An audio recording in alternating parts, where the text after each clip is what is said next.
quelles sont les origines du nom Cosworth? Quelles sont aussi les origines du mot Carrera chez Porsche et du mot Targa? Pourquoi la Viper s'appelle Viper? Bref, tu l'as compris, bienvenue dans l'épisode 5 des légendes auto de Jess. C'est parti. On commence avec une petite question. Est-ce que tu t'étais rendu compte qu'il n'y avait aucune concession Rolls-Royce en France? Pourtant, ces dernières années, Rolls-Royce n'a jamais vendu autant de voitures de toute son histoire. En 2004, le fameux groupe Neubauer devenait distributeur officiel de Rolls-Royce avec un point de vente à Paris. Mais ça n'a pas duré très longtemps, puisque le 31 décembre 2012, tout s'est arrêté.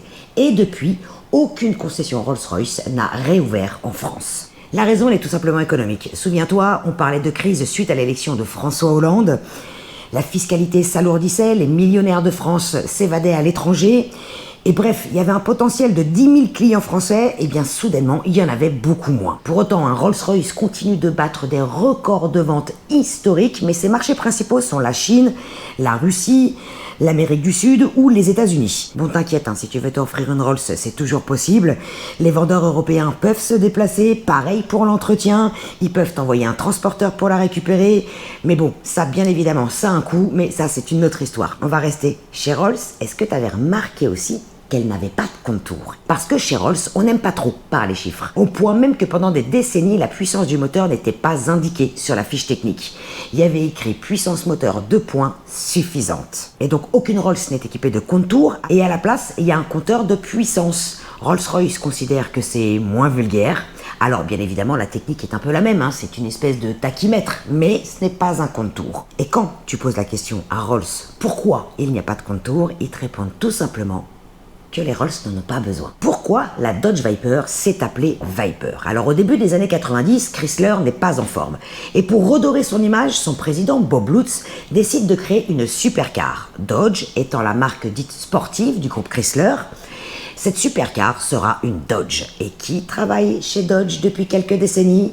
Le fameux Carroll Shelby. C'est donc logiquement qu'il est nommé consultant en performance dans ce projet et qu'il ait décidé de créer la digne héritière, la descendante de l'A.C. Cobra. La philosophie de Carroll Shelby est donc reprise.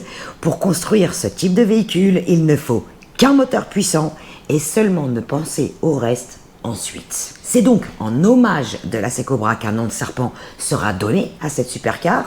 Elle a failli s'appeler ASP pour Aspic, Sidewinder pour serpent à sonnette et même Python.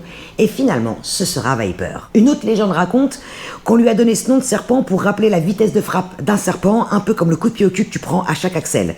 Mais ça reste une légende. Seule certitude, si un jour tu essayes une Viper, sache que son venin n'est pas mortel, mais on ne guérit jamais vraiment de sa morsure. Quelles sont les origines du nom Cosworth? Alors Cosworth, c'est avant tout un des motoristes les plus titrés en Formule 1 derrière Ferrari, Mercedes et Renault. Et en rallye sur la route, Cosworth a longtemps été associé à Ford.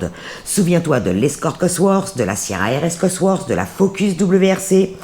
L'entreprise Cosworth a été créée en 1958 par Mike Costin et Case Duckworth. Donc tu l'as compris, Cosworth tire son nom de la contraction des deux noms de famille des créateurs, Costin et Duckworth, Cosworth. Est-ce vraiment une hélice d'avion sur le logo BMW? Cette légende, tu la connais forcément, qui raconte que le logo BMW représente une hélice d'avion. Eh bien, figure-toi que cette légende est totalement fausse.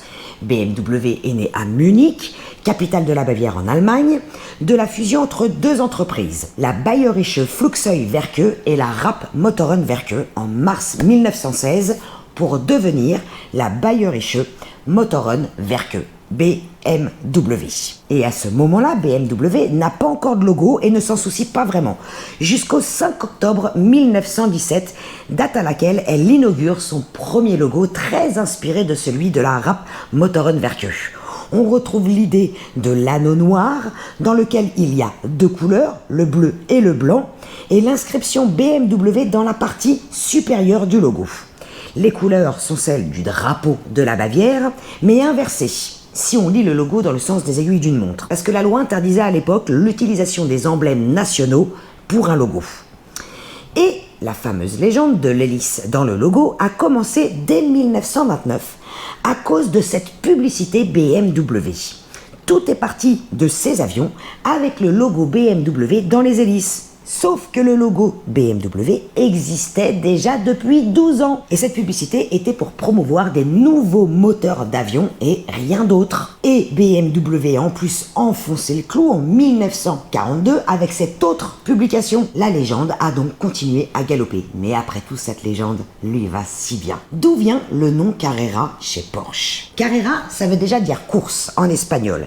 Mais pourquoi un nom espagnol pour un constructeur allemand? On est dans les années 50, le sport mécanique est en plein essor et il existe une course qui se déroule au Mexique qui devient très vite l'épreuve qu'il faut gagner. Elle s'appelle la Carrera Panamericana. Paname pour les intimes. Et tous les grands constructeurs sont présents. T'as Mercedes, Lancia, Ferrari et bien évidemment Porsche qui gagne dans sa catégorie avec la 550 Speeder et son fameux moteur type 547 en 1954. C'est donc en l'honneur de ces victoires que Porsche décide de choisir le nom Carrera sur la 356 par exemple, mais surtout pour son moteur dit Carrera, moteur que l'on retrouve dans la 550, la 356, la 718 et la 904. Puis après, plus rien pendant 10 ans, de 1963 jusqu'à 1973, jusqu'à la légendaire 911 Carrera 2,7 litres RS.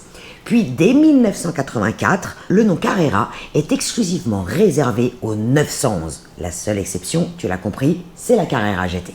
On va rester chez Porsche avec l'appellation Targa, qui a quasiment les mêmes origines. Là aussi, tout commence dans les années 50, où Porsche se taille une sacrée réputation en reportant à plus de 10 reprises la fameuse course sicilienne baptisée la Targa Florio. Florio comme le nom du créateur de la course, Vincenzo Florio, et Targa comme plaque en italien parce que le vainqueur remporte une plaque en or. Plus tard, dans les années 60, Porsche désire réaliser un cabriolet. Mais les premiers prototypes démontrent pas mal de faiblesses en termes de sécurité et en parallèle, il y a les États-Unis qui est un marché hyper important pour Porsche qui souhaitent justement interdire les cabriolets pour leur manque de sécurité en cas de retournement. Et c'est là que très vite arrive l'idée de ce fameux arceau.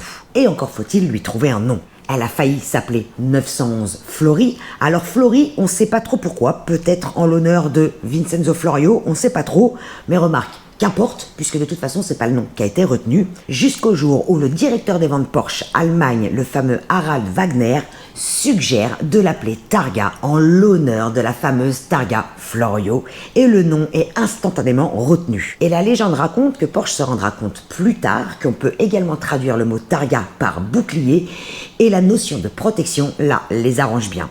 Donc la première Targa sera présentée au Salon de Francfort en 1965 et le brevet est déposé en décembre 65. Voilà, j'espère que cette vidéo t'a plu. Pense à t'abonner pour me donner de la force. J'espère que t'as appris plein de choses et je te donne rendez-vous la semaine prochaine pour un nouvel épisode de J'essaye ta caisse.